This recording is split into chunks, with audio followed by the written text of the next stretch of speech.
What's going on, you guys? With you guys to the Shine Your Boy Big Dog back with another one take review. Then I got one for the first two episodes of Fire Force season 2.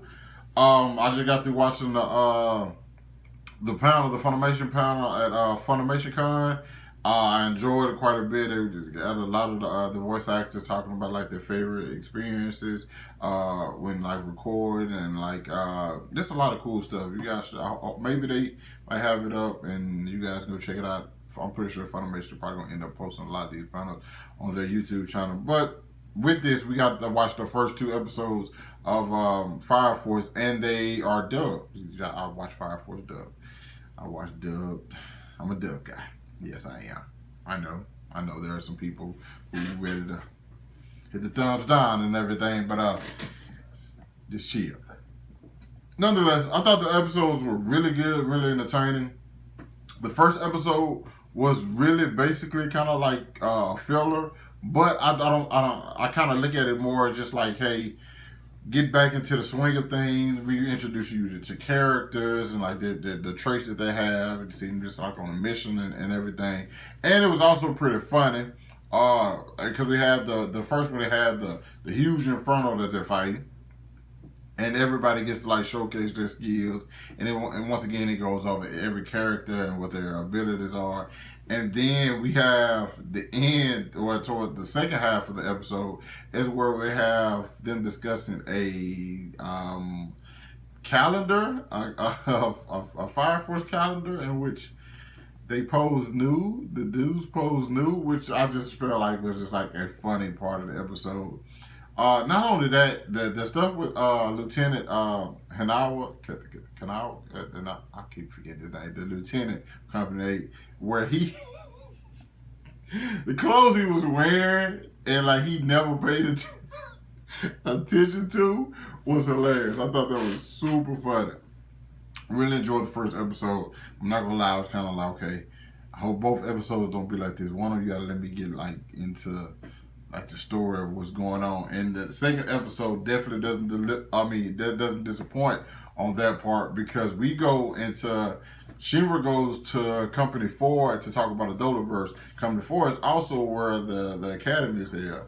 So we get there and he's like pretty much like meeting up with a couple former classmates, I guess you would say. Because they was in the academy together, and they get to talk. We get to meet the new character, Ugon, I think that's his name, the black guy. Which, I mean, just happy we had a black guy in the show, and he actually looks cool because he doesn't like have the typical anime black guy. So I think I inserted a picture right there when I said that. But yeah, I enjoyed that part whole bunch when. Like, just the whole dynamic, and it pretty much like, hey, Shinra was ICAST, then he started running with him and Arthur. And Shinra ends up talking to, like, Company Force Captain, and he's like, he gets like this, I don't know, he's like addicted to the Dolaverse, or the Dola Link, and he wants Shinra to burn him because he thinks Shinra's fire is pure. And it's kind of weird, it's kind of a lot of, like, it sounds a lot like what the White Clad be preaching, but I don't think he's actually a bad guy. I just kind of think like he's weird and eccentric. You know what I'm saying? So I don't really think we too much worried about him. But things get shifted once a couple of Company 4's members come in and attack Shinra.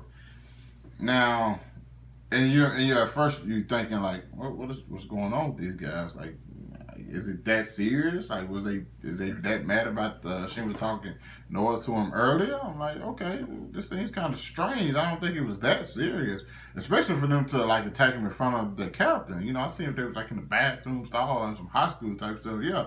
But like they attacked right in front of the captain, and then we quickly realized like, oh no, this is very, very different. Things are not as they seem, because not only that, we get to find out the first pillar, which we don't know anything about. Well, I don't know anything about. There are 8 pillars, and this first one is, I guess, kind of like has the ability to control people, because she controls Shinra. And Shinra end up snapping and just attacking literally everybody.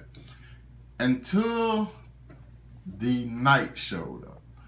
Listen, she was my favorite character, but when Arthur gets into his modes, like he goes full story mode, and that's exactly what he did this episode. He went into full story mode. That was, and he just pretty much like dominated Shinra. Like, but he's also the person who broke Shinra because he's like, yeah, we might not get along, but I've always respected you, especially for like what you stood for, and like this isn't you. But if it is who you are now, it is who you is now. Is you are now. I don't know exactly. My grammar's terrible, and I'm supposed to be alright. Anyway, so that was like dope to see. Also, you're gonna ask him like, why do you do this? And we see Arthur's childhood, and this, like, it was in the middle of all this stuff, but it was like kind of heartbreaking, like, to be honest, because it's like, oh my God, your parents left you, and like you use your imagination to think of things being better than they actually are.